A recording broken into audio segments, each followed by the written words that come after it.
Olá, estudantes. Sou Andresa Magalhães, professora de História. A aula de hoje nós vamos abordar o tema As Missões Jesuíticas. O que foram essas missões? As missões foram na América realizadas por padres da Ordem dos Jesuítas, no intuito de evangelizar e civilizar os nativos do Novo Mundo, terras descobertas pelos colonizadores europeus. Essas missões eram organizadas em aldeamentos de índio que ficavam sob a administração dos religiosos.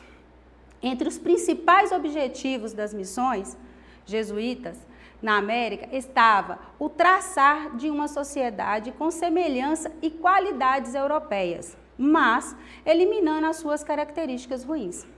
Assim, as missões podiam ser encontradas em diversas partes do território das colônias. Então, como podemos observar neste mapa, as missões elas foram divididas por missões dos portugueses e dos espanhóis. Então, elas tiveram essa divisão. A área de maior contato era a Amazônia e aqui era em Santa Catarina. Suas características principais: regime comunitário, autossuficiência, infraestruturas culturais, administrativas e econômicas. Nós vamos abordar também como foi essa vivência entre os jesuítas e os indígenas, a essa questão de evangelizar e de catequizar, até mesmo de civilizar. Então, ao longo da aula, nós vamos ver todos esses conceitos.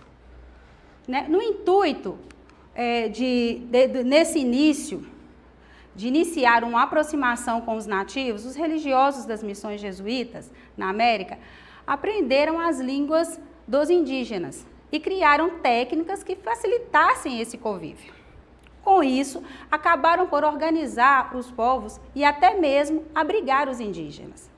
As missões apresentavam características como regime comunitário, autossuficiência, infraestruturas cultural, administrativa e econômica, como eu havia falado.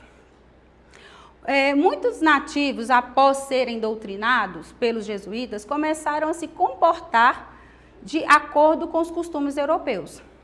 Após diversas tentativas sem sucesso, o modelo dos missionários acaba se consolidando a partir do século XVII, quando se encontra espalhado por uma grande parcela do território da América.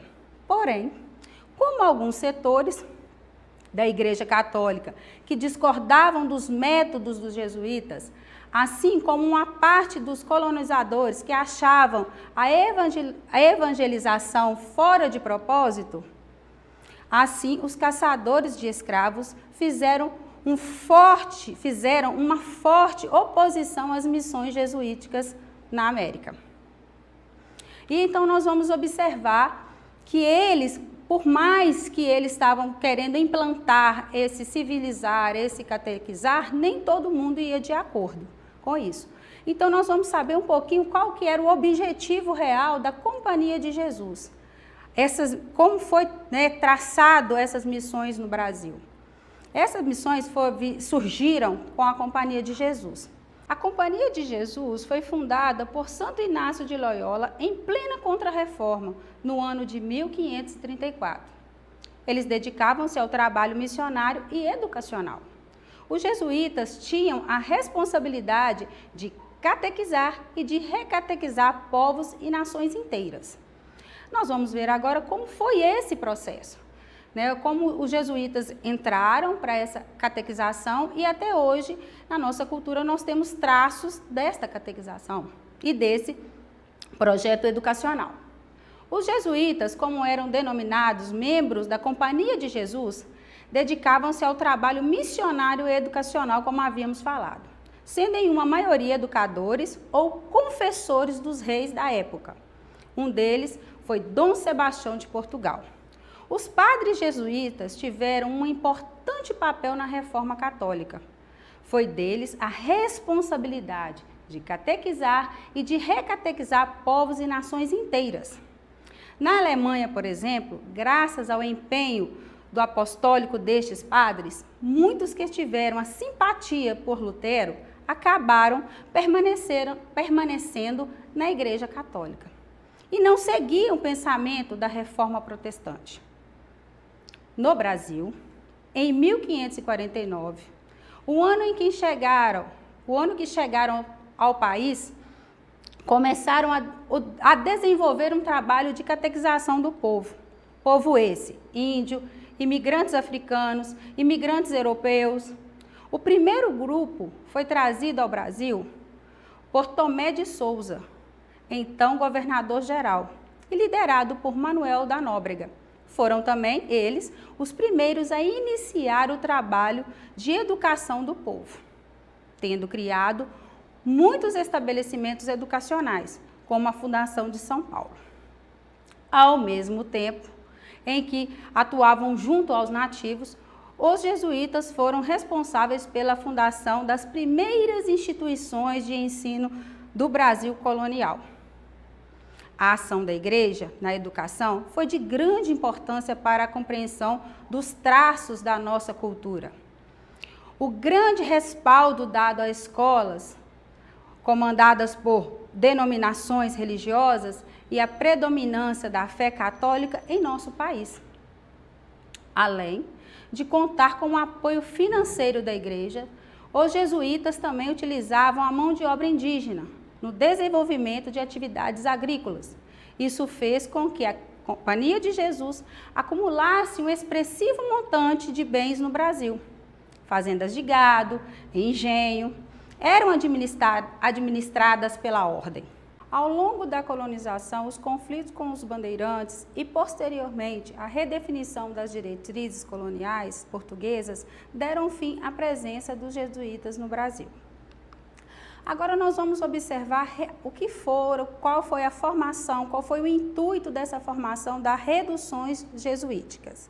Aqui nós podemos observar que o mapa do Brasil, como eu havia falado no segundo slide, que tínhamos as missões portuguesas e as missões espanholas. Aqui, esse círculo é representado por uma área de apresentamento. Esse apresentamento era nada mais, nada menos que vamos ver no decorrer da aula, que este grupo aqui, essa área é onde eles vinham para capturar indígenas que não iam de acordo com as missões, com o catequizar, com o civilizar. Nós tínhamos na área de Santa Catarina e aqui na área ao redor, mais ou menos próximo ao Amazonas. Como fica aqui mostrado as reduções nesse contexto, né, na região de Santa Catarina, mais ou menos? Está vendo que é o maior grupo? Está localizado. E esse grupo aqui era as missões portuguesas. Ok? Então, nós vamos saber qual que é o significado de cada uma delas. Aqui é todo civilizar. Para os jesuítas, eles tinham a missão de evangelizar e civilizar. Essa civilização veio através das reduções, dos aldeamentos. Agora eu vou falar com vocês mais ou menos a localização e como ficou dispostos esta localização dentro deste aldeamento. Aqui, central era a igreja, né, a praça, tinha o colégio, logo ao lado do colégio eram as oficinas, onde eles trabalhavam com o artesanato, né, a horta, o pomar, toda uma estrutura dentro desse aldeamento. Tinha o Cotiguaçu, era uma residência, onde eu vou explicar logo a seguir, as casas, o cabildo, né, e as distribuições de serviços que esses indígenas realizavam dentro dessas reduções. Agora nós vamos saber detalhadamente qual o significado de cada uma. Reduções foram os aldeamentos indígenas organizados e administrados pelos padres jesuítas no Novo Mundo, como parte de sua obra para evangelizar. O cabildo, né, como eu mostrei aqui, tá vendo? A área do cabildo é uma área maior. O cabildo, os índios dos diversos grupos eram coordenados pelo Conselho dos Caciques, que formavam o cabildo, uma estrutura hierárquica, tipo militar, onde organizava as atividades cotidianas que correspondiam às experiências do fundador da Companhia de Jesus. Então, nada mais, nada menos, era onde que os caciques, dentro de uma tribo indígena, quem era o soberano, ele fazia a divisão dessas atividades, né? Depois, logo em seguida, havia o Potiguaçu, que ficava bem aqui ao lado da igreja. O Potiguaçu era uma casa grande, possuía avarandadas, né, bastante avarandadas, tanto na parte interna como na parte externa. Nesse local, as viúvas cuidavam dos órfãos até uma certa idade.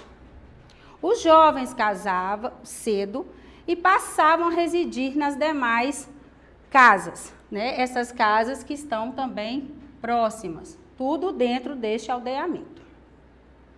O cemitério vem com uma característica muito peculiar, né? Pode-se dizer que não é como a formato do nosso cemitério é o mesmo, mas a forma de enterrar não era a mesma, né?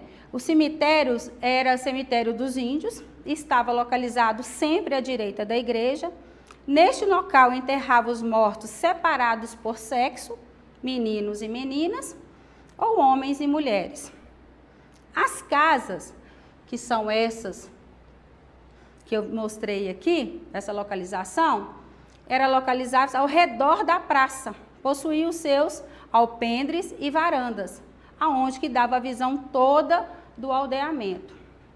Também temos o tambo, localizado ao lado das oficinas. Tinha a finalidade de hospedar viajantes de outras reduções, porque esses aldeamentos não era só apenas um, como eu mostrei no slide passado. Tem um monte de aldeamentos mais próximos um do outro. Então, nós vamos ver agora como foi interessante essa forma de construção dessas reduções, como se iniciou a primeira etapa, a segunda etapa e a terceira etapa. As edificações das reduções passaram por 3 etapas executivas. Como nós podemos ver, uma mais simples, que vamos ver toda a característica e o exemplo dela. Essa aqui um pouco mais elaborada e essa aqui com características de construções europeias mesmo, né? A primeira etapa, durante a implantação das reduções jesuíticas, foram construídas casas rústicas de madeira, palha, esteiras de barro. Com o tempo, essas edificações iniciais eram substituídas por estruturas independentes de madeira, como as paredes de tijolos ceramicados ou pedras assentadas com barro, com coberturas de telha. Antes, a cobertura era de sapé. Também tínhamos alguns elementos arquitetônicos construídos mais complexos, como os arcos em pedras e ladrilhos, como observamos nessa figura final, que também já vem de uma tendência europeia. O que podemos concluir? Que a herança religiosa ainda se encontra manifestada em vários setores da nossa sociedade. Muitas escolas tradicionais do país, bem como várias instituições de ensino superior espalhadas nos mais diversos pontos do território brasileiro, ainda são administradas por setores dirigentes da Igreja Católica. Então, aqui encerramos a nossa aula sobre os jesuítas. Desejo a todos vocês um bom estudo. E para acessar a nossa plataforma SMED-GV, aponte a câmera do seu celular para a imagem que aparece no canto da tela e se inscreva no canal do YouTube SMED-GV.